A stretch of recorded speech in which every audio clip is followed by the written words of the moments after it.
and welcome to another episode of Owning the Dream. I'm your host, Melva Robertson, writer, publicist, and author of Congratulations, It's a Brand. Today on our show, I am so excited because we have the Eduslaytor, also known as Brianna Michelle. She is a millennial entrepreneur, a personal stylist, a fashion blogger, an educator in the classroom, and she's a brand influencer. I am so excited for you to hear from her because she's going to tell us a little bit about how to balance being a full-time entrepreneur and having a full-time employer. Can't wait to hear from her. Thank you so much, Brianna, for being here today. Thank you for having me, Melva. You look gorgeous, by the way. Well, thank you. So let's get right to it. You are a millennial entrepreneur. Yes, You're a personal stylist. You're a fashion blogger. You're an educator in the classroom, and you're a brand influencer. So you bring a different perspective to the show because you're like a fairly newly emerging career woman and entrepreneur. But I like to say that you're the boss of both worlds because you're kind of doing your thing in both areas. So start out by telling us just who is the Eduslaytor? Well, of course, my name is Brianna Michelle, affectionately known as the Eduslaytor. I am a full-time educator currently teaching 5th grade special education students. Special education is my passion, that's my heart. And basically, while teaching, this is my 3rd year as a teacher, I just basically needed a creative outlet. So I decided to create a blog that would showcase my personal style, which is something that my friends have always come to me about, like what should I wear, what shoes are on trend, what accessories go with this outfit. So I figured that I would just create a blog and share my personal style with the world, basically. So in true millennial form, you're taking a more non-traditional approach to your career. You are educating in the classroom and outside in the fashion world. So how do you manage having a full-time employer and having all of these different things going on with your brand itself? Well, one thing about being an educator is you have to practice prioritizing and time management anyway. We do a lot of planning for the entire day, for the week. So that basically helps me to plan for my blog as well. So I basically have a schedule. I know that from 7 o'clock in the morning till about 4 in the afternoon, I'm going to be at work, and I give my students my all when I'm in the classroom. But when I get home from work, that is my time to be the Eduslaytor. So it's like I take off one hat and I put on another hat, and when I'm at home by myself in front of my computer or with my phone, that is when I get to be a blogger. So it's just basically scheduling and knowing how to properly manage my time. So I always tell my clients who do have full-time jobs to consider their full-time employer sort of their investor and their supporter of their dream. But you know, that can be really challenging, doing basically 2 full-time jobs. So for those entrepreneurs out there like you, like me, who have these double duties, how do you manage doing both? Well, I like to use technology. I think that technology is my best friend because it allows me to kind of schedule things where I don't necessarily have to do it myself. So for instance, with social media, there are scheduling apps out there for social media posts.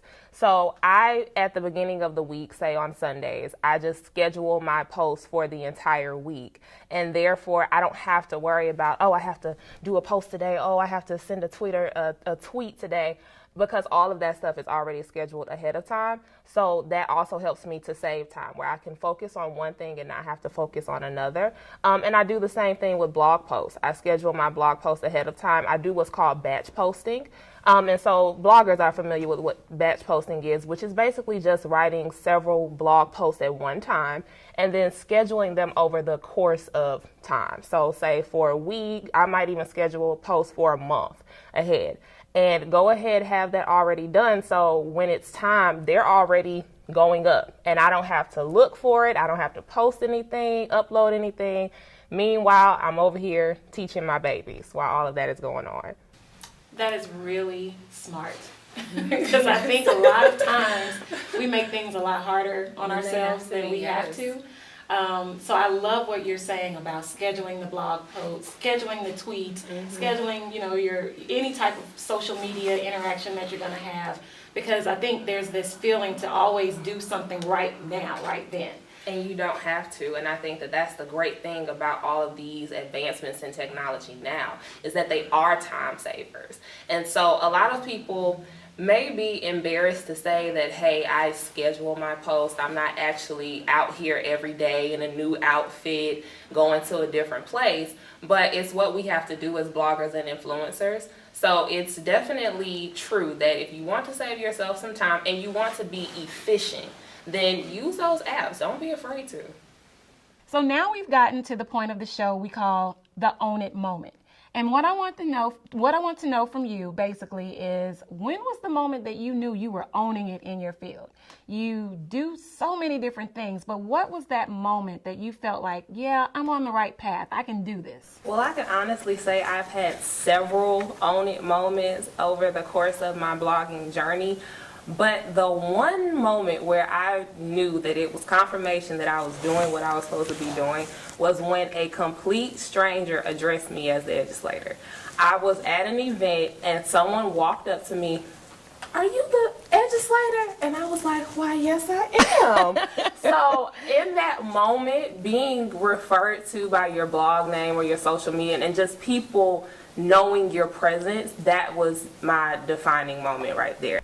Well, thank you so much, the Eduslaytor, Brianna Michelle, client. Yes, thank you again for having me. No, we are really, really excited that you're here. You've provided a lot of insight that our aspiring entrepreneurs and our business owners and our emerging entrepreneurs and our professional entrepreneurs need to know. These are great tips that you've given us. Well, thank you. Tell us, how can we stay connected with you, and what else we need to know in terms of keeping up with you on social media, website, all of that information? Well, you can stay connected to me by visiting my website, www.theeduslaytor.com.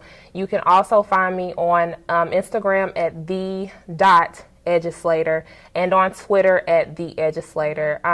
And I can be reached via email at hello@theeduslaytor.com for personal styling services.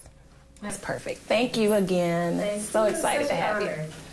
So in today's episode, we talked to the Eduslaytor, Brianna Michelle, and one thing that I wanted to talk about in this Melva's Minute is what she said about starting her blog earlier on, not really knowing what to do, stopping and then regrouping and starting over. And now she's on the right path.